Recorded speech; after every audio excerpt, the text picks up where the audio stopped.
धर्म स्नेही सत श्रद्धालु यहाँ पर उपस्थित आप सभी भव्यवर पुंडरीक पुण्यात्मा महानुभाव,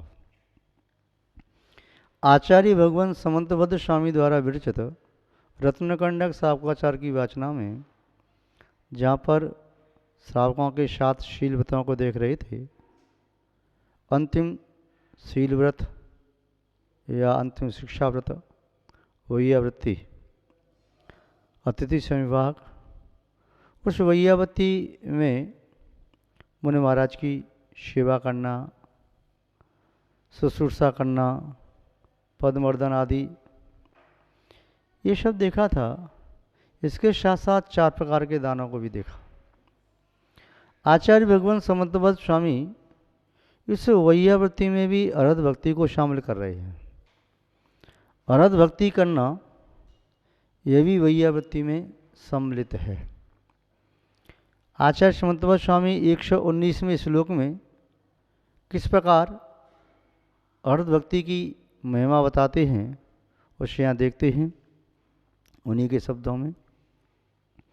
देवादिदेव चरणे परिचरणम सर्व दुख निर्हरणम कामदुहि कामदाहिनी परचिनुया दादृतो नित्यम। देवादिदेव चरणे, देव, देव शब्द दिव धातु से बना है, जिसका अर्थ होता है दिव्यति इति दिव या देव, जो दिव्य है। दिव्य शब्द के भी अर्थ 2 लिए जाते हैं। एक दिव्य का अर्थ होता है कांतिमान और एक दिव्य का अर्थ होता है अपने आप में अनुपम, उत्कृष्ट, रत्न की तरह से बड़ी दिव्य चीज़ है। अगला अर्थ होता है दिव्य का कि ये देवों के योग्य हो। तो यहाँ देख रहे दिव्य शब्द का अर्थ उत्कृष्ट, कांतिमान या देवगति के देव। वो जो दिव्य कांति वाले देव हैं, उत्कृष्ट हैं, वैकृक आदि शरीर के धारक हैं, अणिमा आदि रिद्धियों से युक्त हैं, ऐसे देवों के अधिपति वो देवादिदेव। 4 निकाय के देव आप जानते हैं, वाणव्यंतर, भवनवासी, ज्योतिषी और वैमानिक। भवनत्विक देव जो 3 प्रकार के हैं उन्हें तो किसी अपेक्षा से निकृष्ट कहा जाता है, किंतु वैमानिक देवों को किसी अपेक्षा से उत्कृष्ट कहा जाता है। वैमानिक देवों में पदवीधारी जो भी महापुरुष होते हैं वे वहाँ से ही च्युत होकर के आते हैं। भवनत्वक में जन्म लेने वाले सभी देव जन्म से मिथ्यादृष्टि होते हैं। संभवदृष्टि जीव यदि देव में जन्म लेता है तो नियम से वैमानिक देव ही होता है, 3 प्रकार के देवों में जन्म नहीं लेता। इसलिए वे विशेष हो गए। तो वैमानिक देव भी हों जो भगवान के पंचकर्ण आदि संपन्न करते हैं, इंद्र आदि, या और भी कोई देव हों वैभव संपन्न, किंतु वे देव अपने निकाय में, अपने समूह में, अपनी सभा में सम्मान को, यश को, पूजा को, प्रतिष्ठा को प्राप्त हो सकते हैं। किंतु वे जिनकी पूजा करते हैं प्रत्येक देवों के विमान में व भवनों में जिनालय होता है, मंदिर होता है। मिथ्यादृष्टि उनकी कुल देवता मान करके पूजा करते हैं, सम्यदृष्टि अपने सच्चे आराध्य देव मान के पूजा करते हैं। तो वे देव कौन हैं? वीतरागी देव, सर्वज्ञ देव, अरहत आदि परमिष्ठ, मुख्यतया अनंत देव। 5 परमिष्टि में सिद्ध निराकार होते हैं, अमूर्तिक होते हैं। इसीलिए उपासना की बात जब भी आती है तो साकार देवों की बात ही प्रचुर मात्रा में वह विषय होती है। तो यहाँ पर दिया देवादिदेव। अब लोक में देखा जाए तो कुछ लोग देव शब्द की स्थापना किसी के साथ कर देते हैं। यदि किसी ने वृक्ष के माध्यम से अपना उपकार माना है तो वृक्ष को भी देव मानते हैं। किसी ने कूप के माध्यम से तो कूप को भी देव मान लिया। किसी ने अग्नि के माध्यम से अग्नि को देव माना। तो ये एक व्यक्ति की श्रद्धा के माध्यम से वो देव मानते हैं, किंतु वे देव नहीं, आदेव हैं, क्योंकि उनमें देवत्व तो नहीं, देव गति के भी नहीं है और सच्चे देव भी नहीं है। तो व्यक्ति उपकारी को देव जैसे माने, मृतिका को, जल को, अग्नि को, वायु को, इनको देव माने, तो सम्मान की भाषा एक अलग होती है, किंतु पूज्यता के लिए अलग होती है। पूज्यता में देव कौन है? तो जिनमें देवत्वपना, भगवत्ता जिनमें सिद्ध होती है, प्रमाणित होती है। तो कौन कौन है जिनमें भगवत्ता सिद्ध होती है? भगवान का लक्षण आपने पहले देखा था कि जो सर्व दोषों से रहित हों, 18 दोषों से रहित हों, वीत रागी हों, वीत द्वेषी हों, वीत मोही हों, जो भविष्य में जन्म ग्रहण न करें, जो मृत्यु को स्वीकार न करें, कर्म सहित जीव अपने शरीर को त्यागता है तो वह मृत्यु कहलाती है, और कर्म से रहित होकर के शरीर का नाश होना निर्वाण कहलाता है, मोक्ष कहलाता है। तो देव वह है कि जो कर्म रहित होकर के शरीर को त्यागे। अनंत देव जब भी शरीर को त्यागते हैं तो कर्म रहित अवस्था में त्यागते हैं, सिद्ध बनते हैं। इसलिए देव की विशेषता अपन देखें कि जो राग द्वेष आदि 18 दोषों से रहित हैं, जिनका परम औदारिक शरीर है, जो आगे जन्म नहीं लेंगे, जिनको कोई रोग नहीं होता है, जिनको बुढ़ापा आदि नहीं आता है, जिनके शरीर की वर्गणाएँ ऐसे क्षीण नहीं होती हैं जैसे सामान्य व्यक्ति की होती है, जो वर्गणा को ग्रहण करके शरीर की संसिद्धि वैसी बनी रहती है, जो केवल ज्ञान आदि अनंत गुणों से युक्त हैं।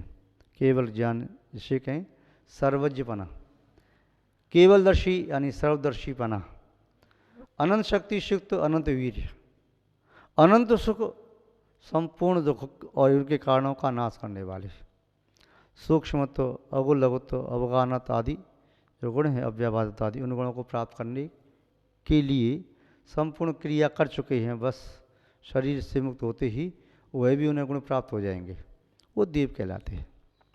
तो ऐसे देवादिदेव अरहंत देव, उनके चरणों में परिचरणम, जो कोई भी परिचर्या करता है, परिचर्या का आशय होता है सेवा, शुश्रूषा या विनय, भक्ति, अर्चन, वंदन, पूजन, ये सब शब्द इस अर्थ के द्योतक हो सकते हैं। तो वीतरागी जिनदेव जो हुए, उनके चरणों का चाहे दर्शन करे, चाहे वंदन करे, चाहे अर्चन करे, चाहे अभिषेक करे, तो वह व्यक्ति किसी भी प्रकार से श्रद्धापूर्वक कर रहा है। अष्टद्रव्य से पूजा कर रहा है, एक द्रव्य से पूजा कर रहा है, 2 द्रव्य से कर रहा है, 6 द्रव्य से कर रहा है, 4 द्रव्य से कर रहा है, कैसे भी पूजा कर रहा है, तो उस पूजा करने वाले को क्या फल की प्राप्ति होती है? परिचरणम सर्व दुख निर्हरणम। जो श्रद्धापूर्वक, भक्तिपूर्वक, समर्पण भाव से एकीकृत होकर के परिचर्या करता है, सर्व दुख निर्हरणम, उसके सभी प्रकार के दुख निर्नाश को प्राप्त होते हैं, नष्ट हो जाते हैं, चाहे किसी प्रकार का दुख हो। क्योंकि संसार में तो व्यक्ति सब दुखी दिखाई देते हैं, कोई तन दुखी, कोई मन दुखी, कोई धन दुखी दिखे, संसार में सुख सर्वदा नहीं काहू को दिखे। संसार में संपूर्ण प्रकार से सुखी कोई नहीं है, कोई तन से दुखी है, कोई मन से दुखी है, कोई धन से दुखी है, सबके सब दुखी दुखी दिखाई देते हैं। सर्वदा सुख किसी को नहीं है। किंतु जो अरहत भगवान की भक्ति करता है उसे आज नहीं तो कल संपूर्ण सुख प्राप्त हो जाते हैं। लोक में प्रचलित 16 प्रकार के सुख होते हैं, वह भी प्राप्त होते हैं। जो आप मानते हैं, पहला सुख निरोगी काया, दूजो सुख घर में हो माया, तीजो सुख सत्ताकारी, चौथा सुख सुलक्षणा नारी इत्यादि जो आप पढ़ते हैं, ये तो प्राप्त होते हैं, किंतु पारमार्थिक सुखों की प्राप्ति भी होती है। आत्मोत्पन्न सच्चे सुख की प्राप्ति होती है। सपरम बाधाशयदम विच्छिन्नम, सपरम बाधाशयदम, जो पराधीन है, बाधा से सहित है, विच्छित्ति से युक्त है और कर्म बंध का कारण है, ऐसा सुख सुख नहीं है, दुख में वो तो दुख ही है। सुख तो क्या होता है? जो आत्मोत्पन्न हो, जो स्वाभाविक हो, शाश्वत हो, अनंत हो, वह सच्चा सुख है। जो आपने रत्न शास्त्र में पढ़ा था कि कर्म पर वशे शांति दुख निरंतरतोदय पाप बीजे सुखी नास्ता श्रद्धाना कांचन था। तो ऐसे सुख में आस्था नहीं करना, अनास्था करना, वह निष्कांक्षित अंग है। तो कर्म बीजे, कर्म पर वशे यानी कर्म के अधीन हो, शांति अंत से युक्त हो, कर्म पर शांति दुख निरंतरतोदय अनंत दुख को देने वाला हो, पाप बीज पाप का बीज हो, ऐसे सुख को सुख नहीं कहते, वह दुख है।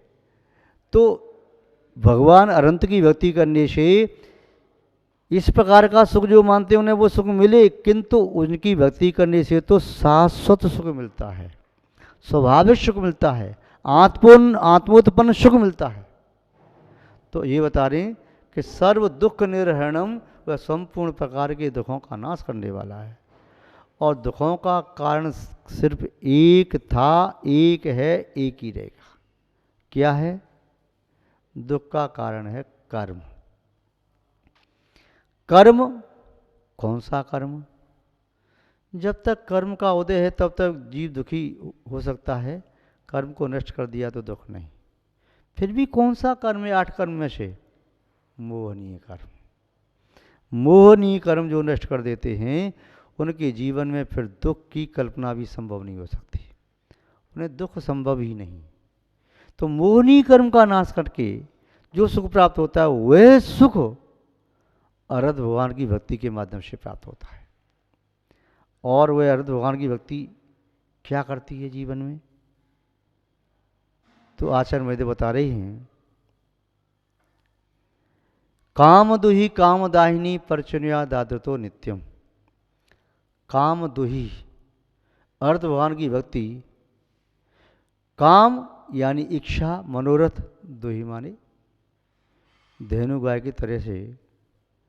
काम धेनु गाय का नाम सुना जाता है कि उससे जो याचना की जाती थी वह सभी याचनाएं, कामनाएं पूर्ण होती थी।